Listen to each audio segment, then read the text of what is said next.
ጂጄ ዊሽን እንፈልገዋል ጥያቄና እንወስደዋለን በሚል ለመግባት ሙከራ አድርገዋል። ሆኖም ቴዲ አፍሮ በምሽት ከ6 ሰዓት በኋላ ወደ ቤቴ እንድትገቡ አልፈቅድላችሁም በማለት ከፖሊሶቹ ጋር የተወሰኑ ንግግሮች ከተደረገ በኋላም ጂጄ ዊሽም ለጊዜው ሳይያዝ ቴዲ አፍሮ ቤትም ሳይገቡ መመለሳቸውን የመረጃ ምንጮች ገልጸዋል። በዛሬው ዕለት እንደነገርኳቸው የቴዲ የልብ ጓደኛ የረጅም ጊዜ ጓደኛውን ያሲን እንደዚሁም ደግሞ ምክትል ማናጀሯን ሰለሞን መታሰራቸውን መዘገባችን ይታወቃል። በአሁን ሰዓት ላይ ሜክሲኮ በሚገኘው የወንጀል ምርመራ ቢሮ ውስጥ ታስረው እንደሚገኙ የፖሊስ ምንጮች ለዛሀበሻ ገልጸዋል። ጉዳዩን እየተከታተሉ ለእናንተ እናደርሳለን። በዚህ በቴዲ አፍሮ ዙሪያ ያሉ ሰዎች ላይ እየደረሰ ያለው የእስር ዘመቻ ብዙዎችን እያነጋገረ ነው። መንግስት ቴዲ አፍሮን በመሸለም የጋራ ጠላቶቻቸውን ማሳፈር አለበት። ሰላም ደጉሎ ነኝ። በዚህ ሀሳብ የምትስማሙ ሁላችሁም ቪዲዮን ደጋግማችሁ ኮፒ ሊንክ፣ ሼር፣ ሪፖስት እንድታደርጉልኝ በማክበር እጠይቃለሁ። እንግዲህ በመጀመሪያ ደረጃ ቴዲ አፍሮ በሙዚቃው ኦፊሻሊ ብልጽግና ወይም ደግሞ ገዢ መንግስት ብሎ አንድም ቦታ አልተናገረም። መንግስትም ኦፊሻሊ ቴዲ አፍሮ ካወጣቸው ሙዚቃዎች ይሄ ለኔ ነው የተነገረኝ ብሎ ያወጣው መግለጫም የተናገረበትም አጋጣሚ የለም። ነገር ግን ይህ ሳይኖር በሁለቱም በኩል በቴዲ አፍሮ ጎን የተሰለፉ አስመስሎ በሚሊዮን የሚቆጠሩ የቴዲ አፍሮ አድናቂዎችን ከመንግስት ጋር ለማቃቀር ከመንግስት ጎን የተሰለፉ አስመስለው መንግስት ለዚህ ዓላማ ያልቀጠራቸው ያልወከላቸው ነገር ግን የመንግስት ወኪል ነን ብሎ ቴዲ አፍሮን ለማሸማቀቅ የሚሞክሩ በተለይም እነ ፈዲላ ባየና ካሳ የተባሉ ግለሰቦች እያደረጉ ያሉ ነገሮችን መንግስት በዝምታ በማለፍ በተለይም ደግሞ ሀሳብን በነጻነት የመግለጽ መብትን እንደሚያከብርና ከዚህ ጋር በተያያዘ መንግስት በጀት መድቦ ተቃዋሚ ፓርቲ አደራጅቶ ተቃውሙኝ ተቹኝ እያለ ባለበት ሁኔታ በሁለቱም ጎን የተሰለፉ ጽንፈኛና ወዳደር ግለሰቦችን ሳያዳምጥ ይልቅ ቴዲ ለሰራው ስራ በዓለም መድረክ ኢትዮጵያን በማስጠራቱና የተለያዩ የዓለም ክብረ ወሰኖችን በማሻሻሉ ተገቢውን እውቅናና ሽልማት ሊሰጠው ይገባል ብዬ አምናለሁ። ይህንንም በማድረግ በቴዲ አፍሮ ጎን የተሰለፉ ጽንፈኞችንም በመንግስት በኩል የተሰለፉ ወዳደሮችን ማሳፈር አለበት ብዬ አምናለሁ። ዛሬ ከሌሊቱ 6 ሰዓት ከ10 ሰዓት ጀምሮ ወደ ቴዲ አፍሮ ቤት ያቀናው የበሻሻው ቆሻሻ ቅጽለ ነፍሰ ገዳይ ቡድን አባ ቶርቤ በህዝብ የንስር አይን በንቃት እና በአትኩሮት በክትትል ውስጥ ስለነበር በፍጥነትና በፍራቻ ተመልሷል። ህዝብ በግልጽ አቋሙን እያሳወቀ ነው። በጣም አስቂኙ ነገር ደግሞ የኦህዴድ ባለስልጣናት ወደ ቴዲ አፍሮ ቤት የሄድነው ዲጄ ዌሽን ፈልገን ነው ብለዋል። ልብ አድርጉልኝ። በሌሊት ጓደኛው ቤት ፍለጋ የምትሄዱበት እናንተ ማን ናችሁ? በእርግጥ ለእናንተ አይነት አራዊት ህግ ስለሌለ ምንም ብትሉ አይቀርም። የኢትዮጵያ ህዝብ ልጅ የሆነው ዘር፣ ሃይማኖት፣ ቀለምና ብሔር ሳይለይ የሁሉም ኢትዮጵያዊ ልጅና ደም በሆነው በህዝብ ልጅ በቴዎድሮስ ካሳሁን ገርማሞ የፀጉር ዙሪያ አንዳች ነገር ቢፈጠር ሙሉ ኃላፊነቱን የቆሻሻው ድቅላ የበሻሻው ስፍራ አግብት ያሆኖ ሙሉ ኃላፊነቱን ይወስዳል። ከዚህ ሰውዬ አብራችሁ ታጫፉ ተከታይ እንዚ አብራችሁ አጣችሁ በአደባባይ ህዝብ ይሰማል።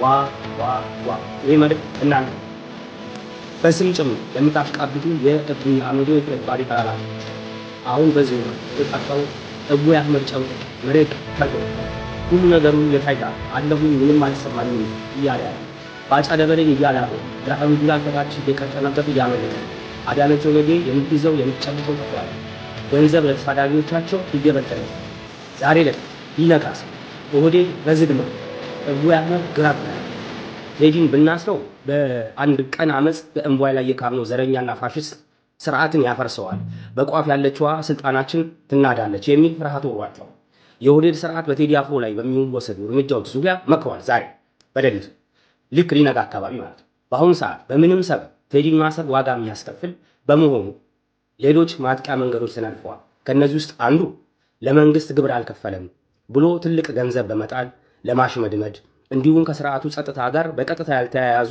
ኢመደበኛ አካላት እንዲያሳድዱት ወይም 120 የሚባለው የአይኤስአይኤስ ቡድን በኮሬ ነገርኛ በኩል ቅጥረኛ ሆኖ ሃራስመንት ማድረግ ነው። ዓላማውም ንጉስ ቴዎድሮስ አፍሮን ተማሮ ከሀገር እንዲወጣ ማድረግ ነው ተብሏል። ንጉሱም እምቢ ከሀገሬና ከወንዜ አልወጣም ብሏል ለተላኩለት አማላጆች በሙሉ። ቴዲ ይህንን መስዋዕት እየከፈለ ያለው ህዝቤ ወጣቱ ሆይ በተለይ ለአንተ ነው። አዲስ አበባ ይሰማል። የትግል ትንሽ የለው። በባዶ ሆድህ ቤተ ተቀምጠህ ሞትን ከመጠባበቅ ህዝባዊ እምቢተኝነትን በየትኛውም መንገድ ላይ ማቀጣጠል ነው ያለብህ። ለነገ የማይባል ግዴታ ነው። እያንዳንድህን ሳይበቀሉህ በፊት ተዘጋጅ። ጥፍራሙ አቶ እቡይ አመዱ እና ብርሃኑ ጁላ ጨንቋቸዋል። በዚህ አጋጣሚ በአዲስ አበባ መሬት አንቀጥቅጥ ህዝባዊ ቁጣ መነሳቱ አይቀሬ እንደሆነ የገባቸው ኤምባሲዎች ጠቅልለው ከአዲስ አበባ እየወጡ ይገኛሉ። እቡይ አመዶ እንደ ቁራ መጮህ ትችላላችሁ ምንም አታመጡም ያለበት የመሐይም ምላሱን አዲስ አበቤ የአራዳ ልጅ ሊቆርጠው ከጫፍ ደርሷል። እቡይ በሻሻ በደንቆሮ ዕውቀቱ ያላገጠበት አዲስ አበቤ እየገዘገዘው ነው። እቡይ አመዶ ተስፋ ቆርጧል። ጥላውን ማመን አልቻለም። የሀገሪቱን ጉዳይ ከእጃችን ወጥቷል ሲል ለቅርብ ደህንነት ሰዎች በፍርሃት ቆፈን ተይዞ ተናዟል። ይሄ ዘመን እጅግ አደገኛ መዘዝ ይዞ እየመጣ ነው። ካናዳና አሜሪካ ወደ ኢትዮጵያ ግዴታ ካልሆነባችሁ በስተቀር በጭራሽ እግራችሁን እንዳታነሱ ብሏል ለዜጎቻቸው። ሌሎች ሀገራትም እንዲሁ ማሳሰቢያ እያወጡ ነው። ይሄንን በዝርዝር ሌላ ቀን መጣበታለሁ። የበሻሻ ቅጥረኞች ይሄንን አይነት ዜና አይነግሯችሁም። አዲስ አበባ አዲስ የመታገያ ስልት አግኝተሃል። የዘመናችንን የትግላችን ግቡን እየመታ ይገኛል። የአዲስ አበባ ልጅ ሆይ ወይ ዳንተ እያለ ኮንቴንት ያልሰራ ሰው የለም በሚለው ሙዚቃው ትልልቅ ሚዲያዎች በሙሉ ስለ አዲስ አበባዎች የፊት አጀንዳቸው አድርገው እየዘገቡ ነው። ዓለም አቀፍ የዜና አውታሮች ከዳስጣል አነጋጋሪ ሆነዋል። ዓለም አቀፍ መገናኛ ብዙሃን በከተማው ህዝባዊ ቁጣ እንደሚመጣ አረጋግጠዋል። ዳስጣል ትውልዱ ላይ ማህተሙን አሳርፏል። ከላይ ነው ትዕዛዙ። አዲስ አበባ እንኳን ሸገሩ የሁሉ አይደለ ወይ ሞላ ሀገሩ በማለት ጎዳናውን በሰልፍ ሊያጨናንቀው በደጃፍ ቆሟል። ተጨማሪ ነዳጅና ደጀን ሰሜኖቹ እየመጡለት ነው። ከጀርባ ደጀንም ይሆነዋል። በየአካባቢ ተዘገጃጅ። የጨቅላውና የተራው መሐይም የእቡይ አመዶ መቃ የቴዲ አፍሮ ምክትል ማናጀርና ቃል አቀባይ መሐሌት ሰለሞን መታሰሯን አሁን በሰበር ዜና መዘገብ ይታወቃል። ሌሎች ተጨማሪ አፕዴቶች አሉ። ከዚህ ቀደም እንግዲህ የቴዲ አፍሮ የቅርብ ሰው የሆነው ያሲን መታሰሩን ዘግቤላችሁ ነበረ። አሁን ደግሞ ማህሌትን ካረፈችበት ቦታ እንደወሰዷት ነው ምንጮች ለዛሀበሻ የገለጹት። በዚህ መሰረት ቤት ወደ ሳሪስ በሚገኘው መኖሪያ ቤቷ በመሄድ የፌዴራል ፖሊሶች ፍተሻና ብርበራ ማድረጋቸውን የቤተሰብ ምንጮች ገልጸዋል።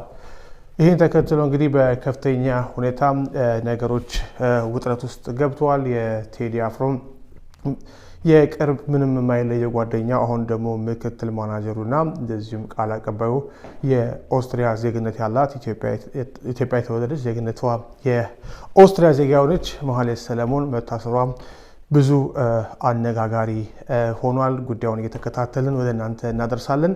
ይህ ዜና እስከተጠናከረበት ጊዜ ድረስ ግን ፌዴራል ፖሊስ ስለ እስሩ ሁኔታ የሰጠው ምንም አይነት መግለጫ የለም።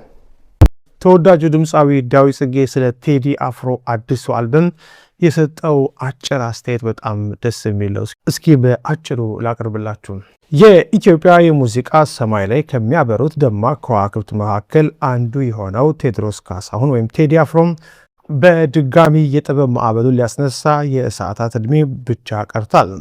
የህዝብን የልብ ትርታ የሚያዳምጠውና ስሜትን ሰርስረው የሚገቡ 5 አልበሞችን ለሙዚቃ አፍቃሪው ያበረከተው ይህ የጥበብ ሰው አሁን ደግሞ 6ኛ ገጸ በረከቱን ይዞ ብቅ ሊለም ይህንን የብዙሃንን የጉጉት ጥማት የሚያረካ አልበም እየጠበቀ ባለበት ሰዓት ደግሞ የዘመናችን ተወዳጅ ድምፃዊ ዳዊት ጽጌም የደስታ መልእክቱን አስተላልፏል። ዳዊት ደስታውን ለህዝብ ሲያካፍል እንዲሁ በባዶ አልነበረም። በውስጡ ለቴዲ አፍሮ ያለውን ጥልቅ አክብሮት፣ ፍቅርና ትዝታ እያጣቀሰ እንጂ። በሙዚቃው ዓለም ቴዲ አፍሮ የራሱን ዜማዎች በማቀንቀን ብቻ አይታወቅም። ለበርካታ አንጋፋና ጀማሪ አርቲስቶች ድንቅ የሆኑ ግጥምና ዜማዎችን በልግስና በመስጠትም ስሙ ይነሳል። ዳዊት ጽጌም የዚህ ቅንነትና በጎነት ተጠቃሚ መሆኑን ወደኋላ መለስ ብሎ በኩራት ተናግሯል። ቴዲ ለጥበብ ሰው ካለው ጥልቅ ፍቅርና ለስራ ባልደረቦቹ ካለው በጎነት የተነሳ የኔ ዜማ በተሰኘው አልበሜ ውስጥ የተካተቱትን ቻል ዘንድሮና ባዮ ባዮ የተሰኙ ተወዳጅ ሙዚቃዎችን አበርክቶልኛል በማለት የተደረገለትን የጥበብ ውለታ ምንጊዜም ከፍ ካለ አክብሮትና ምስጋና ጋር በልብ ውስጥ መኖሩን አሳይቷል። ከዚህ ልብ የሚነካ የጥበብ አጋርነት ትውስታ በኋላ ዳዊት ያንን በሚሊዮኖች የሚጠበቀውን ዜና አጋርቶም ሁላችንም በጉጉት ስንጠብቀው የነበረው የቴዲ አፍሮ 6ኛ አልበም ኢትዮሪካ ነገ በ8/8/2018 በመላው ዓለም ለሚገኙ አድናቂዎቹ በተለያዩ የማህበራዊ ሚዲያ ፕላትፎርሞች ይለቃል በማለት የተሰማውን ታላቅ ደስታ ገልጿል። ዳዊት መልእክቱን ለታላቁ የጥበብ ሰው ቴዎድሮስ ካሳሁን ስኬትና መልካም ዕድልን በመመኘት መልእክቱን ቋጨ። ነገ የሙዚቃ አፍቃሪው ኢትዮሪካን ለማድመጥ ጆሮን ጥሎ ይጠብቃል። የጥበብ ድንኳኑም በአዲስ ዜማ ሊደምቅ ነው።